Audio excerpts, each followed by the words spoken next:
So, step one to building a smart marketing model is understand the expected value of a specific marketing effort.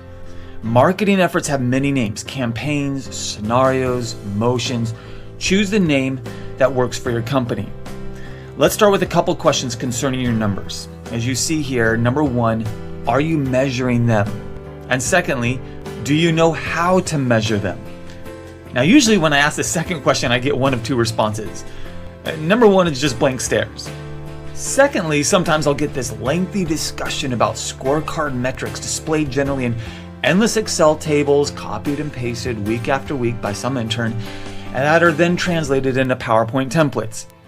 Scorecard metrics are numbers that represent how you did overall in the past, concerning revenue, demos, leads, etc. But they give very little advice on how to specifically improve and where to invest marketing dollars. If all you're doing is scorecard metrics, well, at least everyone will get their bonus based on the numbers, but you will have very little idea how to get better, which is why we start with the most important first step. And that is, you must know your numbers. Let's run through a few high-level examples of numbers you should know. First off, do you know your revenue targets, your goals? What's the end game plan for your organization this year? And what product and pricing mix will get you to your revenue goals? Secondly, how much is a site visitor worth to you?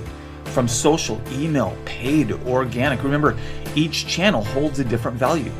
How about a new lead or an inbound query? Can you put a dollar amount to each visitor from each channel and each engagement?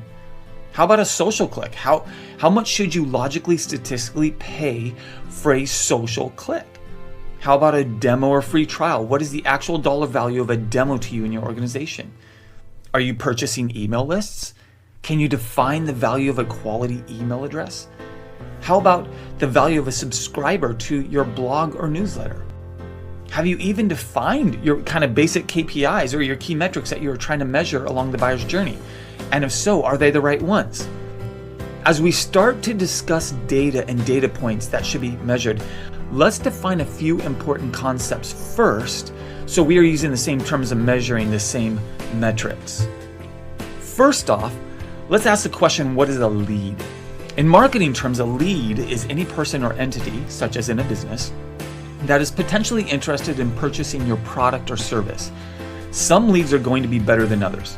A hot lead might be more qualified, that is more ready to buy than, say, a cold lead that needs more convincing before pulling the trigger. For this reason, a hot or warm lead would be understandably more valuable to you than a cold lead. But how much more is the important question, which leads us to the second item we need to define and understand, which is, what is the value of a lead? This should be based upon historical numbers. The value of something is what it is worth to you. If you sell windows, let's say at an average price of $5,000 per house, and you turn a lead into a sale, then that lead is worth $5,000 to you. However, we know that not every lead you get will end in a sale. In reality, you might only turn 2 out of 10 inquiries into a sale. That would make your conversion rate 20%, right? 2 out of 10.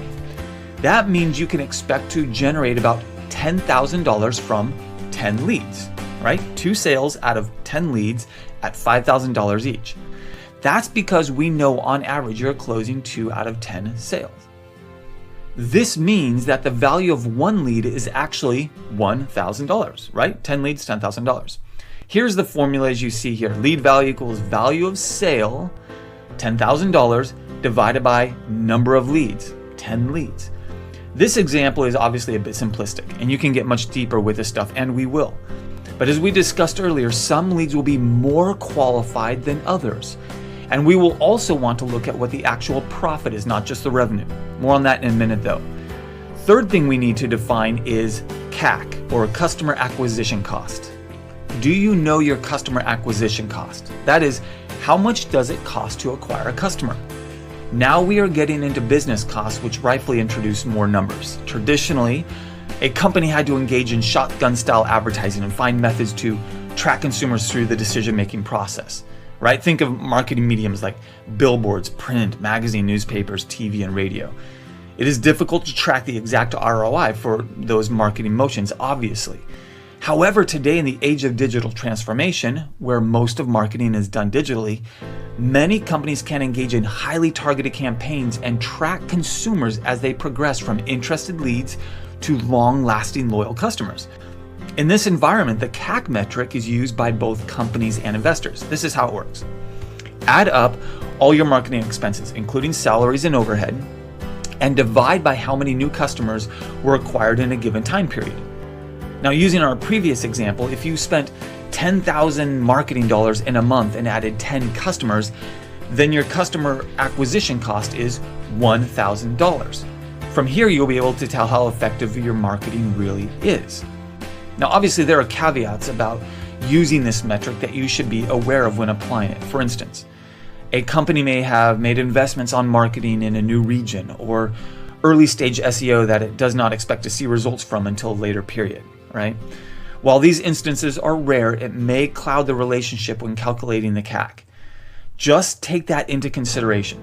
It is suggested that you perform multiple variations to account for situations like that. So the formula is simple. CAC equals dollars spent divided by customers earned. You can take it one step further by identifying your channel customer acquisition cost. Your customer acquisition cost per channel is how much you spent to acquire a customer from Facebook versus, let's say, a trade show, a webinar, paid, organic. The same general formula applies. Now, knowing the CAC for each of your marketing channels is what most marketers want and need to know. If you know which channels have the lowest CAC, you know where to double down on your marketing spend. The more you can allocate your marketing budget into lower CAC channels, the more customers you can obtain for a fixed budget amount. The simple approach is to break out your spreadsheet and gather all your marketing receipts for the year, quarter, or month, however you want to do it, and add up those amounts by channel. For example, how much did you spend on Google AdWords and Facebook advertising? In this case, you might want to put this in a column called PPC or pay-per-click. How much did you spend on SEO and blogging? This might go into a column called inbound marketing costs. Now that you know how much you spent on each channel, you can apply a simplistic formula and assume each channel worked to get the same amount of customers as the next channel. This would be an averaging method. It's not perfect.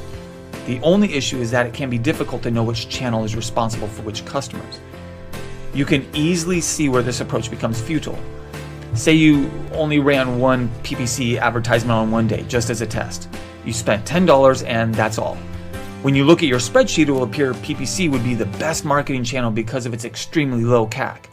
It would be unwise to double down, obviously, on pay-per-click because you know you really didn't utilize it all for that period of time.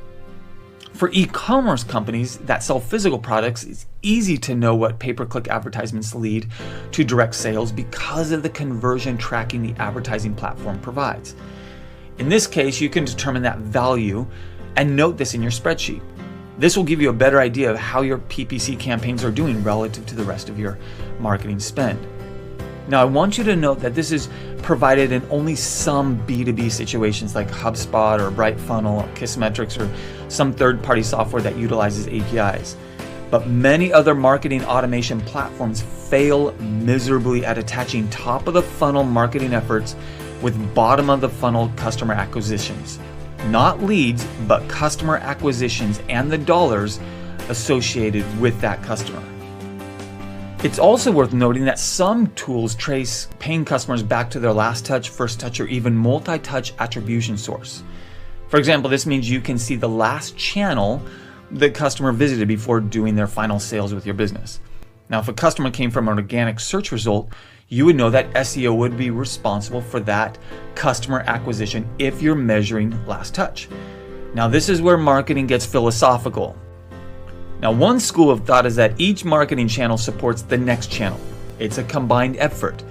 You've heard of integrated marketing communication, or IMC, as you can see in this graphic.